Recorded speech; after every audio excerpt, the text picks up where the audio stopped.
কয়েকদিন আগে অনুষ্ঠিত হয়ে গেল দ্বিতীয় উত্তর কলকাতা বইমেলা। এটা অনুষ্ঠিত হয়েছিল ঐতিহ্যমণ্ডিত শোভাবাজার নাটমন্দিরে। ব্যাস, আমিও ক্যামেরা নিয়ে পৌঁছে গেছিলাম বইমেলাটা কভার করতে। প্রথমে একটা ইংরেজি বইয়ের স্টলে গিয়েছিলাম, সেটা ঠিক গেটের বাইরেই ছিল। এখানে আগাথা ক্রিস্টি, শার্লক হোমস থেকে শুরু করে Troy, tales of Troy, Robinson Crusoe, three man in a boat, সব রকম বই ছিল। তার পাশেই ছিল গুরু চন্ডালী স্টল। গুরু চন্ডালী ফিকশন, নন ফিকশন, একটু অন্য ধরনের বই খুব ভালো কোয়ালিটির বের করে। এই গুরু চন্ডালীদের যে ছেলেটি ছিল সে খুবই এন্টারপ্রাইজিং। আমি তার মুখটা একটু পরেই দেখাবো। সে আমাদের নানা রকম বই দেখাচ্ছিল, কিন্তু আমার যেটা কেনার ইচ্ছে ছিল সেটার জন্য দায়ী আমারই বুকটিউবার বন্ধু রক্তিম সরকার। আসলে রক্তিমদার একটি ভিডিও দেখেছিলাম, এ চিরসারথী বলে একটি বইয়ের ওপরে। বইটির বিষয়বস্তু আমাকে খুব আকর্ষিত করেছিল, তাই আমার ইচ্ছে ছিল যে এখান থেকে এই বইটি নেব।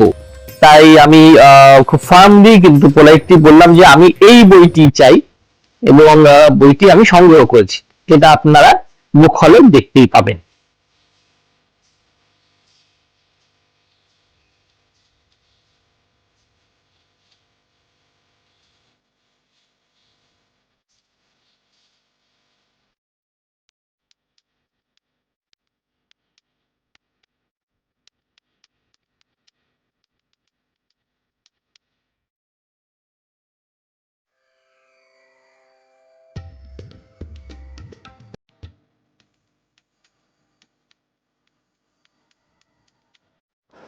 নাট মন্দিরে ঢুকতেই মনে হলো সেই পুরনো যুগে ফিরে গেছি। ভেতরটা এখনো কিন্তু সেই পুরনো সময়ের সাক্ষ্য বহন করছে। যাই হোক, প্রথমেই গেলাম দক্ষ ভারতী স্টলে। এরা ছোটদের বড়দের নানা রকম বই রাখে। এখানে দেখলাম নানা ধরনের বই।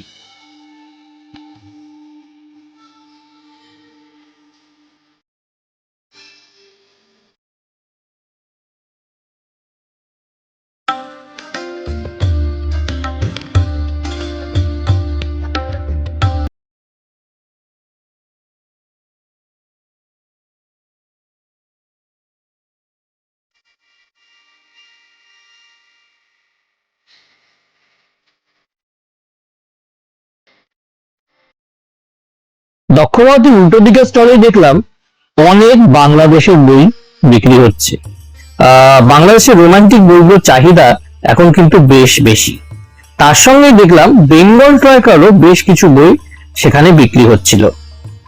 বেশ ভালো সংগ্রহ ছিল ভদ্রমহিলার কাছে। তার সঙ্গে উনি বেশ কিছু মজার মজার টি শার্টও বিক্রি করছিলেন, যেমন টিনটিনের ইমপ্রিন্ট করা টি শার্ট বা টিনিদার ছবি আঁকা টি শার্ট। এসব প্রত্যেকটাই বেশ আকর্ষণীয় ছিল।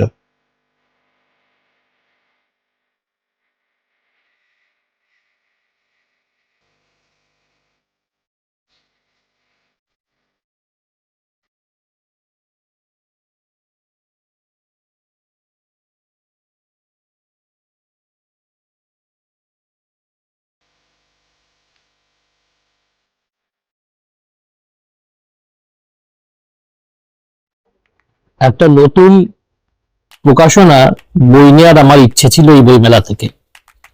তাই চলে গেলাম কলকাতা লেটার প্রেসের স্টলে বা টেবিলে, বলা উচিত, এখানে তো সব টেবিল দেয়া ছিল। তাই চলে গেলাম কলকাতা লেটার প্রেসের টেবিলে। এখানে দেখলাম নানা ধরনের বই রয়েছে, নানা টপিকের ওপর, নানা বিষয়ের ওপর। এখানে যিনি ভদ্রমহিলা ছিলেন তিনি আমাকে বইগুলো দেখালেন, এবং দেখলাম যে টপিকগুলো প্রত্যেকটাই ভীষণ ইন্টারেস্টিং। আমি এই কলকাতা লেটার প্রেসের স্টলে যাব যাব করে যেতে পারিনি এই বই মেলায়, মানে কলকাতা বই মেলায়। তাই এখানে যখন দেখতে পেলাম এই টেবিলটা, ভালো করে ঘুরেই দেখে নিলাম, আপনাদেরও দেখিয়ে দিচ্ছি।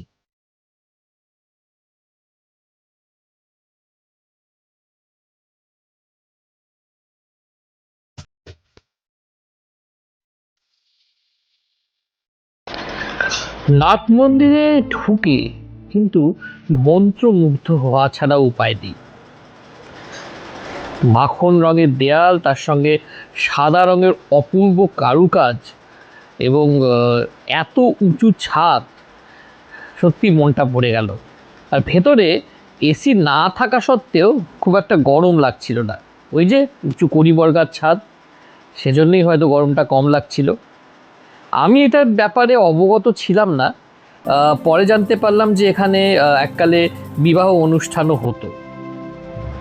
খুব সুন্দর এই নাট মন্দিরটা। চলুন বইয়ে ফেরা যাক। একটি স্টল দেখলাম, যে স্টলে প্রায় সব ধরনের বই রয়েছে, মানে সব প্রকাশনার সব ধরনের বই রয়েছে, ইংরেজি থেকে শুরু করে বাংলা। এই স্টলটার ক্যাপশনটা আমার খুব ভালো লেগেছে, আসুন দেখুন জানুন। স্টলটির নাম শিশু পড়া ঘর।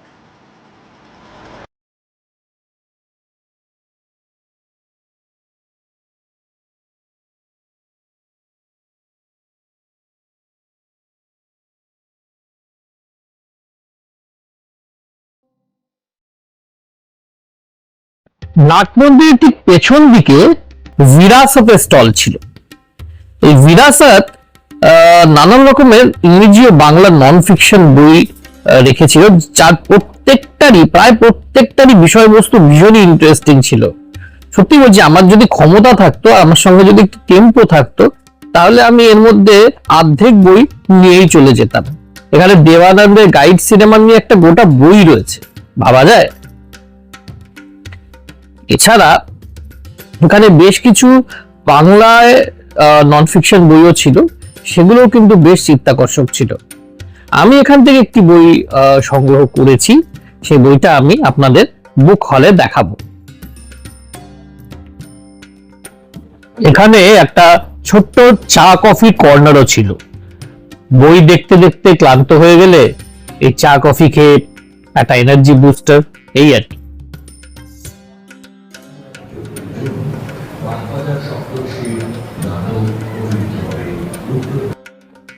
আমরা যখন বেজে স্টলে ঢুকলাম, তখন বাইরে তুমুল বৃষ্টি। কি ভাগ্যিস আমরা তাড়াতাড়ি নাট মন্দিরে ঢুকে পড়েছিলাম, নাহলে ভিজে একেবারে একসা হয়ে যেতে হতো। যাই হোক, বেজে স্টলে তো আপনারা সকলেই জানেন, সব রকম লেখকের প্রচুর প্রচুর বই থাকে, এখানেও তার অন্যথা হয়নি। আর সবচেয়ে ভালো লাগলো বেজের পাশে আরেক জায়েন্ট আনন্দের উপস্থিতি।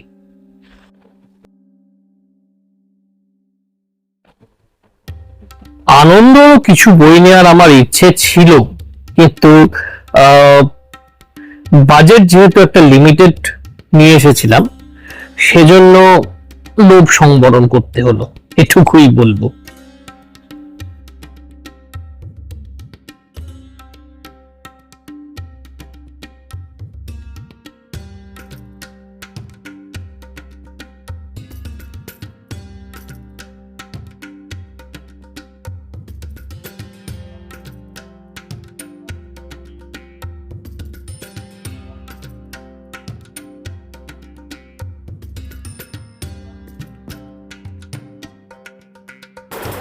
ঘরে বাইরে পাবলিকেশন বেশ কিছু বছর ধরেই বেশ কিছু ভালো ভালো বই আমাদের উপহার দিয়েছে। এখনকার বিখ্যাত লেখক এবং অভিনেতা ভাস্বর চট্টোপাধ্যায়ের প্রথম বই বোধহয় ঘরে বাইরে পাবলিকেশন থেকেই বেরিয়েছিল, সেটাও এখানে রয়েছে দেখলাম, বিচিকা কেবিন। এছাড়া মহুয়া ঘোষ, মানে আমাদের মহুয়াদির একটা নতুন হরর বইয়ের কালেকশনও দেখলাম। এছাড়া ভাস্বর চট্টোপাধ্যায়েরও একাধিক বই এই পাবলিকেশন থেকে বেরিয়েছে। যিশু ঘুমিয়ে কাশ্মীরে বইটিরও খুব নাম শুনেছি এই ঘরে বাইরে পাবলিকেশন থেকে। জিম করবেটের একটা খুব ভালো অনুবাদ বইও এখানে ছিল। তবে আমার দৃষ্টি আকর্ষণ করলো কৃষ্ণ গহ্বর বলে একটি বই। বইটি শুনলাম মাইগ্রেশন নিয়ে, আমাদের দেশের মাইগ্রেশন নয় কিন্তু, এটা ইউএসএ আর মেক্সিকোর মাইগ্রেশনের ওপরে বেস করা বই। তার পাশেই একটি নতুন প্রকাশনী আমার দৃষ্টি আকর্ষণ করলো।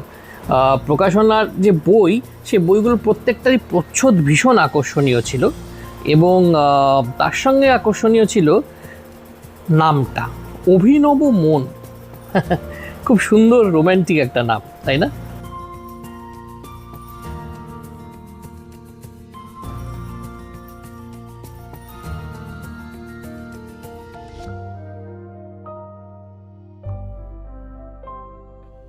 এরপরে যে স্টলটাতে গেলাম, সেই স্টলটি আধ্যাত্মিক একটি স্টল। তবে এক কথা স্বীকার করা ভালো যে আমি এই স্টল থেকে যদিও কোনো বই সংগ্রহ করিনি, উদ্বোধনের স্টল, আমি এই স্টল থেকে সুগন্ধি ধূপ সংগ্রহ করেছিলাম। হ্যাঁ, এই স্টলে যে ধূপকাঠি পাওয়া যায় সেই ধূপের মতো গন্ধ আমি কোথাও পাই না। জাস্ট অপোজিটেই একটা বাংলাদেশের বইয়ের স্টল ছিল, স্টলটির নাম পাঠক সমাবেশ।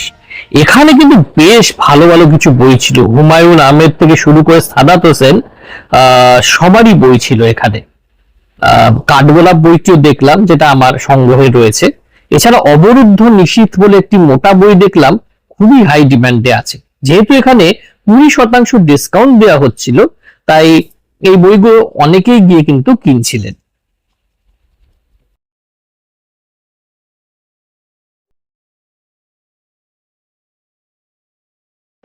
বুক ফার্ম বিখ্যাত তার আকর্ষণীয় প্রচ্ছদ এবং নানা রকমের থ্রিলার এবং হরর বইগুলোর জন্য।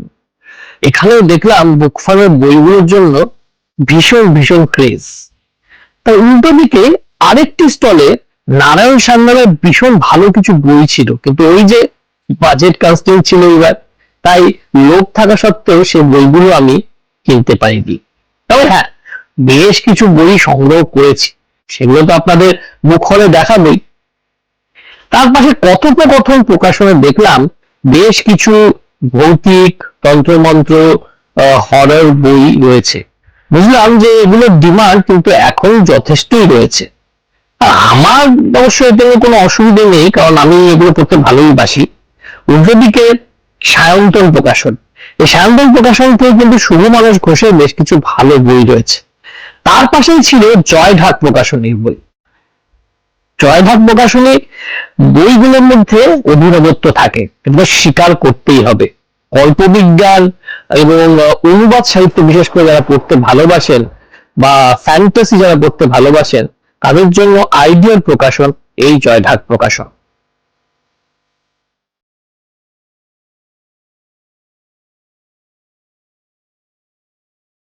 একটু ভেতর দিকেই ছিল অভিযানের স্টল। অভিযান এবার অক্ষর সংলাপের বইও বিক্রি করছিল। আমি ধানসি স্টলে গেছিলাম, কিন্তু তারা তখন তাদের টেবিল সাজিয়ে উঠতে পারেনি।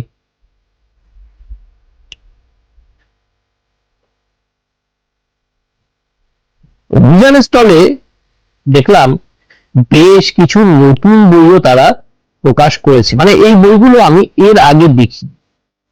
তাছাড়া তাদের চিরাচরিত যে বইগুলো বিখ্যাত, সেই বইগুলো তো ছিলই, এবং বইগুলোর ডিসপ্লেটা আমার বেশ ভালো লেগেছিল।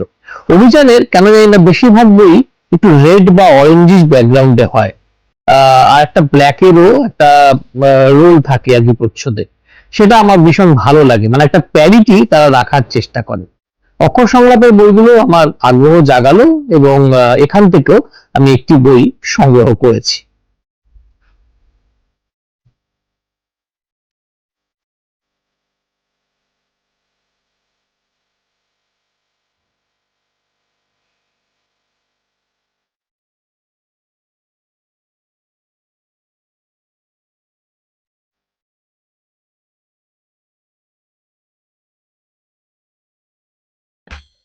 আরেকটি অন্যরকম বইয়ের স্টল সৃষ্টি সুখে ঢু মেরেছিলাম।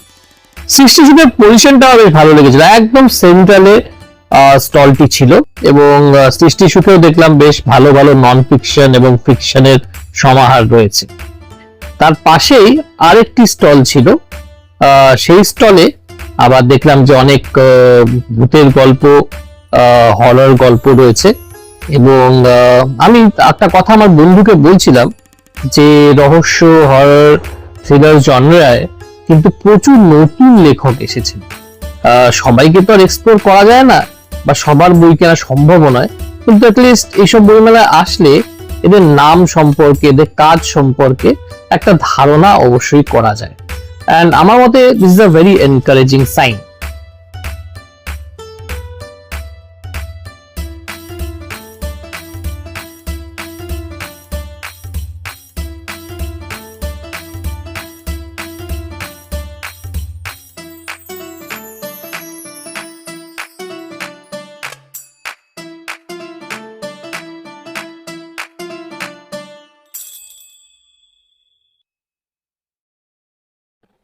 বৃষ্টির জন্য আমরা লক্ষ্যই করিনি যে দরজার বাঁ দিকেই ছিল পত্রভারতী স্টল। বেরোনোর সময় তাই পত্রভারতী স্টলে একবার ঢু মেরে গেলাম। পত্রভারতী স্টল মানে নানা ধরনের বই তো বটেই, এবং নানা ধরনের ইন্টারেস্টিং প্রচ্ছদও বটে। দেখুন, এই প্রচ্ছদগুলো দেখলেই লোকে কিনতে চেষ্টা করবে। নববর্ষে বেরোনো বেশ কিছু বই এখানে ছিল।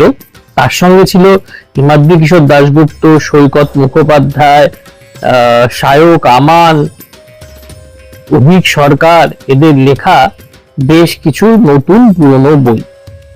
তার সঙ্গে দুষ্প্রাপ্য থ্রিলার অমনিবাস, সমরেশ মজুমদারের উপন্যাস সমগ্র, অভিক দত্তর মতন নতুন লেখকদের, অপেক্ষাকৃত নতুন লেখকদের লেখা রোমান্টিক বই, সাথী দাসের লেখা রোমান্টিক গল্পের বই, এগুলো তো সব ছিলই। একেবারে শেষে গেলাম শপিজের স্টলে। তবে বলে না, সব ভালো যা শেষ ভালো। শপিজে সবসময় আমরা একটা ওয়ার্ম ওয়েলকাম পেয়ে থাকি, এবারেও তার অন্যথা হলো না। শপিজে ঘুরে ঘুরে অনেকগুলো টাইটেলস দেখলাম, জানতে পারলাম তাদের এখন প্রায় 200-র উপর টাইটেলস রয়েছে। এটা কিন্তু একটা অ্যাচিভমেন্ট, এবং তারা যে একটা প্রকাশন জগতের জায়গা করে নিয়েছে সেটা বলার অপেক্ষা রাখে না। নানা রকমের বই দেখতে দেখতে এখানেও একটি বই পছন্দ করলাম, এবং স্বয়ং লেখিকা সেখানে ছিলেন। লেখিকার থেকে একটা সইও বাগিয়ে নিলাম।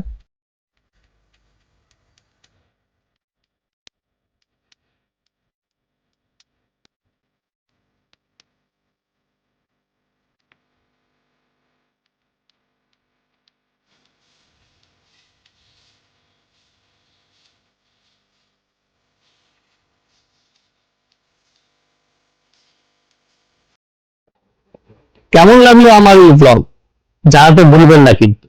এবার চলুন দেখানো যাক আমি কি কি বই এই বইমেলা থেকে সংগ্রহ করেছি। আপনারা ব্লগটা তো দেখে নিলেন, আশা করছি আপনাদের ভালো লেগেছে। এবার আমি শুরু করছি উত্তর কলকাতা বইমেলা থেকে সংগ্রহ করা বইগুলো নিয়ে আমার বুক হল। এই বইগুলোর সঙ্গে কিছু অন্য বইও আছে। হয়েছে কি, আমি বই পিয়নের সঙ্গীতাকে কিছু বই অর্ডার করেছিলাম।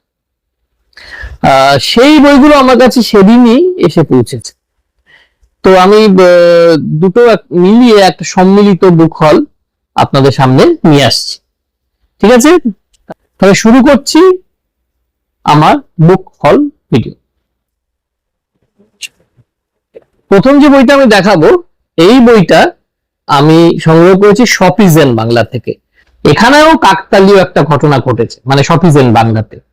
শপিজেন বাংলায় যখন আমি এই বইটা তুলে আমি এর ব্লাডটা পড়ি, আপনাদের পড়ে শোনাবো, তখন সেখানে লেখিকা দাঁড়িয়েছেন। এবার আমি লেখিকার মুখ চিনতাম না, লেখিকার নাম শুনেছিলাম, একটা দুটো গল্প, বরং বলা ভালো 2-3টে গল্প আমি আমার পড়েছি, ভালো লেগেছিল। তো ওখানে উনি দাঁড়িয়েছিলেন। তো আমি আমার বন্ধুকে বলছিলাম যে ইনি বেশ ভালো লেখেন, এনার লেখা পড়েছি। তখন উনি বললেন যে আমি সেই অধম, এরকম করে বলেছেন আর কি।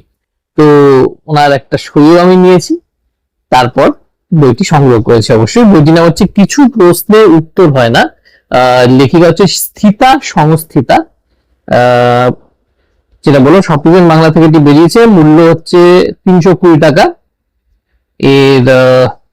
এর প্রচ্ছদ লেখিকার নিজেরই আঁকা, মানে স্থিতা সংস্থিতারই আঁকা, এবং উনি উৎসর্গ করেছেন সেই সমস্ত পাঠকদের যারা ঈশ্বরে বিশ্বাস করেন কিন্তু ভূতের অস্তিত্ব নিয়ে অনিশ্চিত। বোঝা যাচ্ছে এটা একটা সুপার ন্যাচারাল বই। সাধারণত উনি সুপার ন্যাচারাল ঘটনার সঙ্গে সাইকোলজির একটা মিশ্রণ ঘটান, এখানে তাই ঘটেছে। এটা একটা পুরোপুরি একটা উপন্যাস। তো ব্লার্বে কি লেখা আছে দেখা যাক। Computer application engineer Abhiraj Chattopadhyay নিজের ব্যক্তিগত ইন্টারেস্টে নিজের বাড়িতেই প্যারানর্মাল বিষয়ে ওয়ার্কশপ আয়োজন করেন, আর সেই ওয়ার্কশপে যোগ দেন সর্বমোট 6 জন, যার মধ্যে আছে পূর্ণা জ্যাকসন। পূর্ণা আত্মার উপস্থিতি অনুভব করে আর দেখতেও পায়। পূর্ণা ওয়ার্কশপে লক্ষ্য করে সবার ছায়া পড়লেও অধিরাজের ছায়া পড়ে না, আর অধিরাজ মনের ভাবনা পড়ে নিতে পারে। একজন জীবিত রক্ত মাংসের মানুষের পক্ষে কি করে সম্ভব? এর উত্তর কিভাবে পূর্ণা? ওয়ার্কশপে অংশগ্রহণকারী বাকিরা কেন এসেছেন এই ওয়ার্কশপে? এই ওয়ার্কশপ কি শেষ পর্যন্ত সুষ্ঠুভাবে সম্পন্ন হবে, নাকি একে একে সবাই জড়িয়ে যাবে একে অন্যের জীবনে ঘটে যাওয়া নানা অতিপ্রাকৃত ঘটনায়? অতিপ্রাকৃত জগৎ থেকে স্বাভাবিক বাস্তব জীবনে অধিরাজা পূর্ণা কি পারবে সবাইকে ফিরিয়ে আনতে? এবার এর মধ্যে কোনো ইলাস্ট্রেশন নেই, কিন্তু এমনি ছাপা বাধাই তো ভালোই লাগছে, সফিজেনের ভালোই হয়। মোটামুটি 234 পাতার। এখানে একটা লেখক পরিচিতি রয়েছে, এই দেখুন। তো সব মিলিয়ে মনে হয় বইটা বেশ ভালোই হবে। তো আপনাদের নিশ্চয়ই জানানোর চেষ্টা করবো। পরে যে বইটা সংগ্রহ করেছি, এই বইটা বেশ কিছুদিন আউট অফ প্রিন্ট ছিল, অভিমন্যু রায়ের লেখা লুডো। এবার অভিমন্যু রায়কে আমি ব্যক্তিগতভাবে চিনি, এবং আমরা দুজনে একই ফুটবল দলের সাপোর্টার, সেই হিসেবে একটা বলতে পারেন একটা ভালো সম্পর্ক আমাদের মধ্যে রয়েছে। তো অভিমন্যু রায় সৃষ্ট এই চরিত্রের নাম হচ্ছে ঋতবান সেন। বলতে পারেন সাইকোলজিক্যাল থ্রিলার, একটা মানে কমপ্লেক্স সাইকোলজিক্যাল থ্রিলার বলতে পারেন। এর মধ্যে একটা সোশ্যাল থ্রিলারেরও একটা অ্যাঙ্গেল রয়েছে। তো লেখকের লেখা প্রথম থ্রিলার উপন্যাস। এর আগে উনি বেশ কিছু উপন্যাস লিখেছেন, সেগুলো প্রেমের উপন্যাস ছিল বা স্পোর্টস নিয়ে উপন্যাস ছিল। এখানেও কিন্তু স্পোর্টস এর একটা অ্যাঙ্গেল, জোরালো অ্যাঙ্গেল রয়েছে। তো এই পার্টিকুলার গল্পটি আমি সংগ্রহে রাখছি, এটা কিন্তু আমি পড়ে ফেলেছি। আসলে এটা আরেকটু ছোট আকারে গল্প কুটির পূজাবার্ষিকীতে খুব সম্ভবত প্রকাশিত হয়েছিল 2025 সালে পুজো সংখ্যায়। তো সেটাকে একটু বড় আকারে লেখক এখানে বই আকারে প্রকাশিত করেছেন, এবং বইটি ভীষণ জনপ্রিয় হয়েছে, সেজন্যই তো এটা আউট অফ স্টক হয়ে গিয়েছিল। তো এখানে যদি আমি দেখি, এটা দেখুন, পুরো একটা মানে একটাই সিন দেখানো হচ্ছে, কিন্তু পুরো পুরো যদি ভালো করে আপনি দেখেন, একটাই রাস্তা, একটাই ঢাল, খুব সুন্দর একটা পার্সপেক্টিভ এটা সৃষ্টি করছে। এটার মুদ্রিত মূল্য হচ্ছে 222 টাকায়। চমৎকার প্রচ্ছদটি এঁকেছেন দেবাদিত্য সরকার। ভেতরে কোনো অলংকরণ নেই, ভেতরে যে ফন্ট সাইজ সেগুলো বেশ ভালো। এখানে অভিমন্যু রায়ের একটি লেখক পরিচিতি দেয়া রয়েছে, আমি এখানে দিয়ে দেবো। কি লেখা রয়েছে ব্যাক সাইডে দেখা যাক। বাংলা সাহিত্যে গোয়েন্দা সংখ্যা নেহাতি কম নয়, সেই তালিকায় নবতম সংযোজন লালবাজারের গোয়েন্দা ঋতবান সেন। ঋতবান মূলত অপরাধ আর অপরাধীর মনস্তত্ত্ব নিয়ে কাজ করতে ভালোবাসেন, আর ভালোবাসেন সমাজের সর্বস্তরের মানুষের সঙ্গে সাধারণ মানুষের মতো মিশে যেতে। এই উপন্যাসের মাধ্যমে পাঠক মহলেও ঋতবান সেন নিজের জায়গা করে নেবেন নিশ্চিতভাবেই। এই বইটা সংগ্রহে রাখার মতো একটি বই, এটা আমি হলফ করে বলতে পারি। আপনারা পড়ে জানাবেন, কিনে পড়ে জানাবেন আমাকে, আর আই এম শিওর আপনি আমার সঙ্গে একমত হবেন। এরপর যে বইটি আমি দেখাবো, এই বইটি আমি বইপিয়ন থেকে আনিয়েছি। বইটি এখন ভীষণ, যাকে বলে হিন্দিতে বলে চর্চা মে হ্যায়। তো চর্চা মে হ্যায়, চর্চিত বই, হাগা সাহেবের ট্রেন। মজার নাম, বিশ্বদীপ চক্রবর্তী। যেটা আমি মনে হয়েছে এটা আমার, যে এটা কোনো ক্যাটাগরিতে উপন্যাসকে ফেলা যাবে না, তবে একটা রম্যের একটা বিশাল বড় জায়গা রয়েছে, মানে রম্য রচনাই বলা যেতে পারে। বিশ্বদীপ চক্রবর্তীর কোনো লেখা নিয়ে আগে পড়িনি, কাজেই নতুন প্রকাশক, নতুন লেখক, একটা বার্তুচ্ছ তো রয়েছে, যার লেখা পড়া নয় তার লেখা পড়ে কেমন লাগবে সেদিন একটা এক্সাইটমেন্ট রয়েছে। এখানে লেখা যে এটা 5 পুরুষের কাহিনী, সেই পুরুষগুলোকে কিভাবে এটা প্রকারভেদ দেখানো হয়েছে, বীর পুরুষ, উত্তর পুরুষ, মহাপুরুষ, ল্যাব পুরুষ আর বাংলার বাঘ।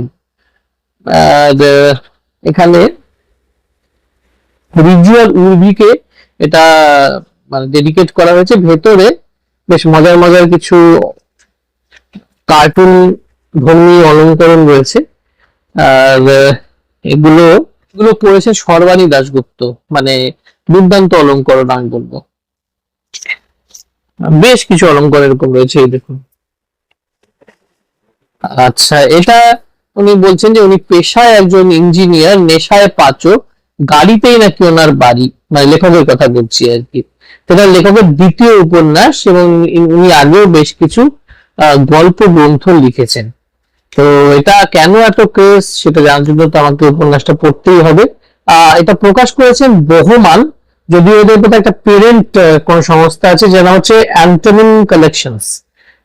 বহমান থেকে প্রকাশিত বলে আমি বলবো, যেহেতু বহমানের লোগো এখানে রয়েছে, তো বহমান থেকেই প্রকাশিত বলবো। দেখা যাক বইটি পড়ে কেমন লাগে। এরপর যে বইটি নিয়ে আমি কথা বলবো, বইটি আমি সংগ্রহ করেছি কলিকাতা লেটার প্রেস থেকে। রঙে আমি দেখেছিলাম যে কলিকাতা লেটার প্রেসে আমি গিয়েছিলাম, ওদের টেবিলে গিয়েছিলাম, স্টল খোলাটা ভুল হবে, এবং সেখান থেকে আমি বইটি সংগ্রহ করি। কারণ অনেক রকমের অন্য রকমের বই ওখানে ছিল, আমি তার মধ্যে থেকে এটা সংগ্রহ করি, কারণ এর ভেতরে আমি দেখলাম ব্লাবটা পড়ে যে মাওবাদ মিষ্টি এই দুটো এখানে খুব সুন্দর মিশে গেছে, মানে একটা রহস্যময়তার ব্যাপারও রয়েছে, আবার মাওবাদী বা মাওবাদী অধ্যুষিত যে অঞ্চলগুলো ছিল সেখানকার সম্পর্কেও বলা আছে। এবং লেখকের যে মানে শিক্ষাগত যোগ্যতা সেটাও ভীষণ ইমপ্রেসিভ। উনি ডাবল MA BEd এবং PhD। উনি বারুইপুরে জন্মগ্রহণ করলে এখন কলকাতা বেলেঘাটায় থাকেন, মানে লেখক সুদীপ কুমার মন্ডল। এবং প্রচ্ছদটা আমাকে খুব আকর্ষিত করেছে, দারুণ প্রচ্ছদ। এই প্রচ্ছদটা বেসিক্যালি ইন্টারনেট থেকে সংগৃহীত এলেনা গ্রিগোরেঙ্কোর একটি পেইন্টিং, ভীষণ সুন্দর। এবং বিদেশি শিল্পী হওয়া সত্ত্বেও ওই শিমুল পলাশ বনের একটা ছায়া রয়েছে, তার সঙ্গে খুব সুন্দরভাবে মিলে গেছে। কিন্তু ভেতরে ফন্ট অবশ্য খুবই ছোট, সবাই পড়ে যে খুব কমফোর্টেবল থাকবে সেটা নয়। যাই হোক, মুদ্রিত মূল্য হচ্ছে 250 টাকা মোস্ট প্রবাবলি, আমি তা আপনাদের বলে দিচ্ছি। হ্যাঁ, 250 টাকা বা 250 টাকা। তো এটা নভেম্বর 2025 সালেই বেরিয়েছিল, তাহলে খুব পুরনো বা খুব আগে যে প্রকাশ হয়েছিল তেমন নতুন বই বলা যায়। এটা তো পরে দেখতেই হবে। খুব বেশি পৃষ্ঠা সংখ্যাও নয় এটা, 100 পৃষ্ঠা, 101 পৃষ্ঠার বই। তো বড় গল্পই বলা যায় প্রায়, পরে আপনাদের নিশ্চয়ই জানাবো। এরপর একটা হিস্টোরিক্যাল থ্রিলার, যেটা আমি অক্ষর সংলাপ থেকে সংগ্রহ করেছি, সেটা নিয়ে কথা বলবো। এটা হচ্ছে নিঘাত নীলাদ, সিদ্ধার্থ শেখর চক্রবর্তীর লেখা। প্রচ্ছদটা ভীষণ সুন্দর, কমলা রং রাস্ট রঙের উপরে, এটা খুব প্রিয় রঙও বটে, রাস্ট কালারটা আর কি। এই রাস্ট কালারের উপরে ভীষণ সুন্দর একটা প্রচ্ছদ, এবং প্রচ্ছদটি এঁকেছেন Abhibrata Sarkar, most probably, if I am not wrong. হ্যাঁ, অভিব্রত সরকারেরই আঁকা। এবং অক্ষর সংলাপের প্রোডাকশন কোয়ালিটি দিনকে দিন খুব ভালো হচ্ছে, কি সুন্দর ফন্ট কোয়ালিটি, ভীষণ ক্লিয়ারলি মানে বিন্যাস করা হয়েছে, অক্ষর বিন্যাস করা হয়েছে। এবং সিদ্ধার্থ শেখর চক্রবর্তীর একটা লেখক পরিচিতি দেওয়া হয়েছে। উনি রেভিনিউ অফিসার, ওনার বাড়ি জলপাইগুড়িতে। ওনার বাবা একটা লিটল ম্যাগাজিন সম্পাদনা করেছেন, 35 বছর ধরে সম্পাদনা করেছেন। এটি ওনার প্রথম উপন্যাস। এবার সিদ্ধার্থ শেখর চক্রবর্তীর লেখার বইটি হচ্ছে সিকিম নিয়ে, এবং উনি এটা মানে এটা ব্লার্বেই বলা আছে বা ভূমিকাতেও বলা আছে যে সিকিমের অন্যান্য জিনিস নিয়ে রহস্য উপন্যাস লেখা হয়েছে, কিন্তু সিকিম কিভাবে ভারতে অন্তর্ভুক্ত হলো এবং সিকিমের রাজ পরিবারের ভেতরে কনস্পিরেসি নানান রকম ব্যাপার স্যাপার ছিল, সেগুলো নিয়ে কোনো উপন্যাস বাংলায় সম্ভবত লেখা হয়নি। সিকিমের ডাইনাস্টি নিয়ে একটি উপন্যাস আমি পড়েছিলাম, দুর্দান্ত একটি উপন্যাস পড়েছিলাম ইনফ্যাক্ট, কিন্তু এইসব জিনিস নিয়ে মানে এইসব অ্যাসপেক্ট নিয়ে কোনো উপন্যাস লেখা হয়নি। তো সেদিক দিয়ে আমি মনে করি যে এটা একটা পায়োনিয়র উপন্যাস, যে এটা পড়ে দেখতেই হবে, পড়ে কেমন লাগে। এরপর আমি পত্রভারতীর টেবিলে গেছিলাম, আপনার ব্লগে দেখেছে, সেখান থেকে আমি এই বইটি সংগ্রহ করেছি, হিমাদ্রি কিশোর দাশগুপ্তর লেখা হে তথাগত। এবং হে তথাগত বইটি সংগ্রহ করার ইচ্ছা আমার বহুদিনের ছিল, এখানে দেখলাম 20% ডিসকাউন্ট দিচ্ছে, তাই আমি এটা সংগ্রহ করলাম। ভীষণ সুন্দর টিল কালারের প্রচ্ছদ, টিল কালারটা কিন্তু এখন ভীষণই ট্রেন্ডিং, এবং আমার ভীষণ পছন্দের একটা রং, সেই রঙের উপর প্রচ্ছদ আঁকা আমার ভীষণই ভালো লেগেছে। আর এর মুদ্রিত মূল্য আপনাদের জানিয়ে দিই, মুদ্রিত মূল্য হচ্ছে 350 টাকা, এবং অলঙ্করণ গুলো করেছেন রঞ্জন দত্ত, আমার ভীষণ প্রিয় একজন ইলাস্ট্রেটর। তো রঞ্জন দার করা অলঙ্করণ। এবং এখানে মোটামুটি গল্প রয়েছে, বড় গল্প রয়েছে, উপন্যাসও রয়েছে। সূচিটা আমি এখানে দিয়ে দেবো, তাও আমি আপনাদের পড়ে শুনিয়ে দিচ্ছি। গল্পগুলোর নাম হচ্ছে নিশ্চুপ বুদ্ধ, ঈশ্বর আছেন ঈশ্বর নেই, কলঙ্কিত বুদ্ধ, পাপী বুদ্ধ, তারা দেবী, রাঙামাটির বুদ্ধ। বড় গল্প হচ্ছে বুদ্ধ যেদিন অস্ত্রধারী, কচ্ছপে বিনা তার। উপন্যাস হচ্ছে ক্ষমাহীন, ক্ষমাময় আর যশোদরা গাথা। ভগবান বুদ্ধের জীবনের নানা অধ্যায় নিয়ে এবং তার দর্শনের নানা অ্যাসপেক্ট নিয়ে নানা রকম গল্প রূপে সাজানো এই বইটি। আমি নিজে বৌদ্ধ ধর্মের উপর আমার একটা ইন্টারেস্ট আছে। ভগবান গৌতম বুদ্ধ প্যাগোডা বা গুম্ফায় ছোটবেলায় অনেক গিয়েছি, আমি ভুটানে থাকতাম। গেলে একটা মন এখনো প্রশান্তিতে ভরে ওঠে। তো ভগবান গৌতম বুদ্ধকে নিয়ে এত সুন্দর একটা বই যা না কিনে থাকতে পারিনি। তো খুবই সুন্দর একটা বই, ভেতরে অলঙ্করণ গুলো ভীষণ সুন্দর। এই দেখুন একটা অলঙ্করণ আপনাদের দেখিয়ে দিচ্ছি, রঞ্জন দত্তর অলঙ্করণ, দত্ত হবেই। প্রচ্ছদটা ভীষণ সুন্দর, মানে একটা কালেক্টার্স আইটেম এই প্রচ্ছদটাই বানিয়ে দেয় আর কি। সব মিলিয়ে উপহার দেওয়ার মতো বই। কাউ থেকে যদি আপনি উপহার হিসেবে কিছু নিতে চান, উপহার নেওয়ার মতন একটা বই, আমার মতে তো সংগ্রহযোগ্য একটি বই।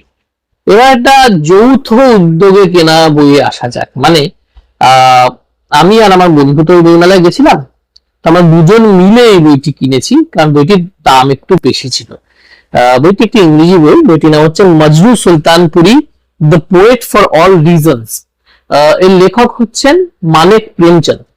মজনু সুলতানপুরি আমার মতে বলিউডের হয়তো সর্বশ্রেষ্ঠ গীতিকারদের মধ্যে একজন। উনি একজন শায়ার ছিলেন। এবার আপনি ভাবতে পারেন একজন লিরিসিস্টের বই এত মোটা কেন? আমি বলবো যে এত মোটা হবে নাই বা কেন বলুন। 528 পাতার বই। এই ভদ্রলোক 6 দশক ধরে ইনি লিরিক্স লিখেছেন। সব ধরনের সঙ্গীত পরিচালকের জন্য লিখেছেন, সব ধরনের জেনারেশনের জন্য লিখেছেন। সেটা সুইঙ্গিং 60s হতে পারে, মানে সিন্টিলেটিং 70s হতে পারে, ডিস্কো 80s হতে পারে। উনি ডিস্কো স্টেশন ডিস্কোর মতন গানও লিখেছেন। উনি ইয়ে দিল সুন রা হ্যায় তেরে দিল কি জুবা, তার সেরকম গল্প মানে লিরিক্সও লিখেছেন। ক্যা কেহনা লিরিক্সও লিখেছেন। আবার সেই 60s এর তিসরি মঞ্জিলের লিরিক্সও লিখেছেন। তো বিশাল বিশাল ওনার কাজের ব্যক্তি বিশাল। মানে ওনার মতো কাজের ব্যক্তি উইথ ডিউ রেসপেক্ট আমার মনে হয় না কোনো লিরিসিস্টের আছে। তো এখানে আমার এখানে মোটামুটি 42খানা এপিসোড রয়েছে। এবার আপনারা অনেকেই হয়তো জানেন, যারা জানে না তাদের বলছি যে আমার আরেকটা যৌথ চ্যানেল আছে, কৌশিক মৈত্র বলে একজন ভদ্রলোকের সঙ্গে একটা চ্যানেল আছে, যেখানে আমরা পুরোনো দিনের মিউজিক ডিরেক্টরস লিরিসিস্টদের নিয়ে গল্প করি, কথা বলি। সেখানে আমার এই বইটি তো কাজে লাগবেই। এবং আমার যে বন্ধু আছে সেই বন্ধু কিন্তু এই উদ্যোগের একটা পার্ট, এবং তার লিরিসিস্ট নিয়ে প্রবল উৎসাহ রয়েছে। তো সেজন্য আমরা দুজনে মিলে এই বইটি কিনে ফেললাম, কেন এরকম বই তো সচরাচর দেখা যায় না। মুদ্রিত মূল্য হচ্ছে 699 রুপিস। পেছনে মালেক প্রেমচন্দ্র একটা পরিচয় দেওয়া আছে, ওনার ওয়াইফের ভেতরে আর্টিকেল আছে। উনি মানে ফিল্ম মিউজিকের উপর প্রচুর বই লিখেছেন। জেভিয়ার্স ইনস্টিটিউট অফ মাস কম, এক্সআইএমস যেটাকে বলা হয়, সেখানে উনি পড়ান। ওনার সিম্বাসিস পুনেতেও পড়ান, না সরি মণিপাল ইউনিভার্সিটিতে উনি মাস কম পড়ান। কাজেই এটা খুবই ভালো একটা বই হতে চলেছে বলে আমার মনে হয়। এবার যে বইটিতে আসবো সেটি হচ্ছে সেই বইটি, যে বইটি আমি রক্তিমদার ভিডিও দেখে কিনেছি। সেটা হচ্ছে এহেস চিরসারথী, লেখিকার নাম প্রতিভা সরকার, প্রকাশ করেছেন গুরুচণ্ডালী। এটার মুদ্রিত মূল্য হচ্ছে 222 টাকা। এতে বেশ কিছু গল্প রয়েছে। গল্পগুলোকে রাজ্য হিসেবে ডিভাইড করা হয়েছে, যেমন পাঞ্জাব, মহারাষ্ট্র, হিমাচল প্রদেশ, কর্ণাটক, তামিলনাড়ু, উত্তরপ্রদেশ, ঝাড়খণ্ড ও পশ্চিমবঙ্গ। এখানে আমি একটা কাজ করছি, আমি ব্লার্বের জায়গায় ভূমিকাটা আপনাদের পড়ে শোনাবো, তাহলে আপনারা বুঝতে পারবেন কেন এভাবে গল্পগুলোকে মানে ভাগ করে মানে সূচিপত্র লেখা হয়েছে। সভূমিকে যে ভালোবাসে সে চিরকাল মাটি পেলে প্রতিমা গড়ে। এই মাটির গান শুনলে আনন্দে তার গায়ে কাটা দেয়। মানুষের অনিষ্ট দেখে সে খুব অতিষ্ঠ হয়ে পড়ে। মরে যাওয়া নদী, অরণ্য, হারিয়ে যাওয়া পশু পাখি তাকে কাঁদায়, খুব কাঁদায়। প্রতিমা গড়ার মাটি আঙুলে ছানতে সে ঘুরে বেড়ায় এই বিরাট দেশের এমুড়ো থেকে ওমুড়ো। তারপর দিনের শেষে দেখে সব মুখ একরকম, সব কান্না লবণাক্ত, রক্তের রং কেবলই লাল। গল্পগুলো লেখা হয়েছে বিভিন্ন রাজ্যের মানুষের সঙ্গে ওঠা বসার সময়। কিছু একেবারে নতুন, কিছু আর 9-10 বছরের পুরনো। পাঞ্জাব, মহারাষ্ট্র, তামিলনাড়ু, হিমাচলের মানুষটাকে যেমন আছে তেমনই ভিড় করে আছে পুরুলিয়া থেকে সুন্দরবনের ভূমিপুত্রেরা। এদেশ যদি হয় কোনো অতিকায় শকট, তবে তার চিরসারথী যে মানুষ রাজ্য বেঁধে তার প্রতিমার ছাঁচ পাল্টায় না মরতেই। এই লাস্ট লাইনটা কিন্তু ভীষণ মানে একটা মোক্ষম লাইন। মানে আমরা আলাদা আলাদা রাজ্যে হতে পারি, আজকাল দেখবেন রাজ্যের মধ্যে না একটা কম্পিটিশন চলছে। মানে কে কার জিডিপি কত, কে কার শিক্ষার হার কত বেশি, কোন রাজ্য অমুক ক্ষেত্রে পিছিয়ে, এখানে একটা কম্পিটিশন চলে, অনেক অনেক ওয়েবসাইট সেগুলো নিয়ে স্ট্যাটিস্টিক্স বানায়। দেখুন, at the end of the day সবই কিন্তু ভারতের অঙ্গরাজ্য, কাজে একটা কমনালিটি, একটা কমন ফ্যাক্টর কিন্তু এই রাজ্যগুলোর মধ্যে আছে, এবং সেটাই এই বইয়ের মাধ্যমে লেখক বা লেখিকা তুলে ধরেছেন। তো এই অ্যাসপেক্টটা আমার ভীষণ ভালো লেগেছে বইয়ে। আর রক্তিমদার রিভিউতে এর একটা আভাস ছিল, তো এই জন্য মূলত আমি কিনেছি, কারণ বিভিন্ন রাজ্যের কালচারের কথা, বিভিন্ন রাজ্যে মানুষের অনুভূতির কথা জানতে আমার খুব ভালো লাগে। এখানে ওনার প্রতিভা সরকারের একটা লেখক পরিচিতি দেওয়া হয়েছে। ওনার লেখা বই আমি পড়িনি তা নয়, পড়েছি এর আগে, এবং ওনার বাক্য গঠন এবং লেখার কায়দা আমারও খুব ভালো লাগে। উনি লিটল ম্যাগাজিনে প্রচুর লিখেছেন, আর তৃতীয় পরিসরে মানুষের সঙ্গে ওনার একটা গভীর যোগাযোগ রয়েছে। গুরুচণ্ডালী থেকে ওনার ম্যাক্সিমাম বই বেরিয়েছে। আমার ইচ্ছে রয়েছে এই বইটি পড়ার পর আরো একটি দুটি বই সংগ্রহ করা, তার মধ্যে হননকাল বইটি বিশেষ করে সংগ্রহ করার আমার ইচ্ছে রয়েছে। এরপর একটা স্পেশাল বই দেখাবো আপনাদের। এই বইটা হচ্ছে আনন্দমেলার সুবর্ণ জয়ন্তী সংখ্যা। এই সংখ্যাটা মানে এত ক্রেজ হয়েছিল মাঝখানে, যেটা আউট অফ স্টক হয়ে গেছিল। এটা আমি বইপিএল থেকেই আনিয়েছি। এই সুবর্ণ জয়ন্তী সংখ্যা দেখবেন, এটা একটা ফ্যাক্সিমিল এডিশন, মানে যেভাবে যে আকারে যে ইলাস্ট্রেশনের সঙ্গে অরিজিনাল সংখ্যায় প্রকাশিত হয়েছিল সেভাবেই কিন্তু এখানে বহু ছাপা হয়েছে। এবং এর শেষ কয়েকটা আর্টিকেল হচ্ছে আনন্দ মেলাকে নিয়ে বিখ্যাত লোকেদের ছোটবেলা কেমন কেটেছিল সেটা তারা ভাগ করে নিয়েছেন। যেমন অনির্বাণ চক্রবর্তী, যিনি পর্দায় একেন বাবুকে জীবন্ত করে বিশাল নাম করেছেন। তারপর সরঞ্জিৎ চক্রবর্তী, তিনিও লিখেছেন ছোটবেলা আনন্দমেলা কিভাবে উনি প্রথম পড়েছিলেন, পড়ে কি ভালো লেগেছিল। তারপর প্রচেত গুপ্ত লিখেছেন, এরকম অনেকেই লিখেছেন। লেখক তালিকা যাদের যাদের গল্পখানি মানে একত্র করা হয়েছে সেটা সাংঘাতিক ইমপ্রেসিভ। মানে অতীন বন্দ্যোপাধ্যায়, আশাপূর্ণা দেবী, জয় গোস্বামী, নীরেন্দ্রনাথ চক্রবর্তী, নিহার রঞ্জন গুপ্ত থেকে শুরু করে লীলা মজুমদার, শক্তি চট্টোপাধ্যায়, শিবরাম চক্রবর্তী, সুজন দাশগুপ্ত, সুনীল গঙ্গোপাধ্যায়, সুচিত্রা ভট্টাচার্য, সমরেশ মজুমদার, সমরেশ বসু, দুই সমরেশই আছেন। সত্যজিৎ রায় তো অবশ্যই আছে। সত্যজিৎ রায়ের আঁকা মানে ওরা অরিজিনাল ইলাস্ট্রেশনই রয়েছে। এবার দেখুন ভেতরে কয়েকটা ইলাস্ট্রেশন আপনার দেখাই, দেখুন অরিজিনাল ইলাস্ট্রেশন। এসব প্রবাদ প্রতিম শিল্পীদের করা, সুধীর মৈত্র, সুব্রত গঙ্গোপাধ্যায় এদের করা ইলাস্ট্রেশন রয়েছে। এটা একটা সত্যি একটা কালেক্টর এডিশন, 70 টাকা দাম, এবং মোটামুটি 166 পাতার এই বই, স্পেশাল এডিশন। এটা একটা কালেক্টরস আইটেম। আর কি বলবো এটা নিয়ে। শেষ যে বইটা নিয়ে আমি বলবো সেটা হচ্ছে প্রিয়া সরকারের লেখা খাঁচা। এটা আমি বইপিয়ন কে অর্ডার দিয়েছিলাম এবং সেদিনই পেয়েছি, যেরকম বললাম আগেই। এই বইটির প্রথম গল্পটি অডিও স্টোরি হিসেবে বিশাল জনপ্রিয়তা পেয়েছে। গপ্প মিলের থেকে এটা অডিও স্টোরিটা স্ট্রিম হয়েছিল। আপনারা অনেকেই হয়তো ইউটিউবে শুনেছেন বা রেডিও মির্চিতেও আপনার লাইভ শুনে থাকতে পারেন। ভীষণই সুন্দর একটা গল্প, যেখানে মানে রহস্য উন্মোচন তো রয়েছে, তার সঙ্গে একটা সামাজিক বার্তাও রয়েছে। উমেশ নাথ ভীষণ প্রিয় চরিত্র আমার, এবং উমেশ নাথের প্রথম কেস অডিও স্টোরি হিসেবে তো শুনেইছি, কিন্তু মানে বইয়ের পাতায় পড়ার ইচ্ছে ছিল, সেই থেকে এটি কেনা। তাছাড়া আমি আর রক্তিমদা দেখবেন আমরা যৌথ উদ্যোগে আমরা একটা আড্ডা সেশন করেছিলাম from our group Kolkata thriller club. সেখানেও আমরা রেখাপাত পাবলিকেশন, যাদের এটা প্রথম বই সম্ভবত, এবং সুমন সরকার, রেখাপাতের কর্ণধার, তাদেরকে আমি দীর্ঘ আলাপ একটা করেছিলাম। তো খাঁচার 4টে গল্পই কিন্তু উমেশ নাথের তা নয়। খাঁচার অন্যান্য গল্পগুলো হলো ভোগ, উত্তর পুরুষ ও নিয়ন্তা। লেখিকা এই বইটি তার মাকে উৎসর্গ করেছেন। এবং এই যে বাকি গল্পগুলো, এগুলো এদের যে ভৌগোলিক ব্যাপ্তি, যে জিওগ্রাফিক্যাল যে স্প্রেডটা, এটা বিশাল। মানে অস্ট্রেলিয়া রয়েছে, কলোনিয়াল ওড়িশা রয়েছে, কান্ধমাল ইনসিডেন্টলি যেখানে আমি গেছি একবার, হরিয়ানার প্রত্যন্ত গ্রাম, আর মধ্য ভারতের সাপদ সংকুল ঘন বনানী। মানে মধ্যপ্রদেশে একটা বিশাল, সেন্ট্রাল ইন্ডিয়াতে একটা বিশাল ফরেস্ট এরিয়া রয়েছে। তো 4টে জায়গার গল্পের মধ্যে কমন ফ্যাক্টরটা হচ্ছে যে এখানে চরিত্ররা কোথাও না কোথাও নিজের তৈরি করা খাঁচা বা অন্যের তৈরি করা খাঁচায় বন্দি। খাঁচা এখানে একটা রূপকের কাজ করেছে, সেজন্য খাঁচা গল্পের নামেই বইটির নামকরণ করা হয়েছে।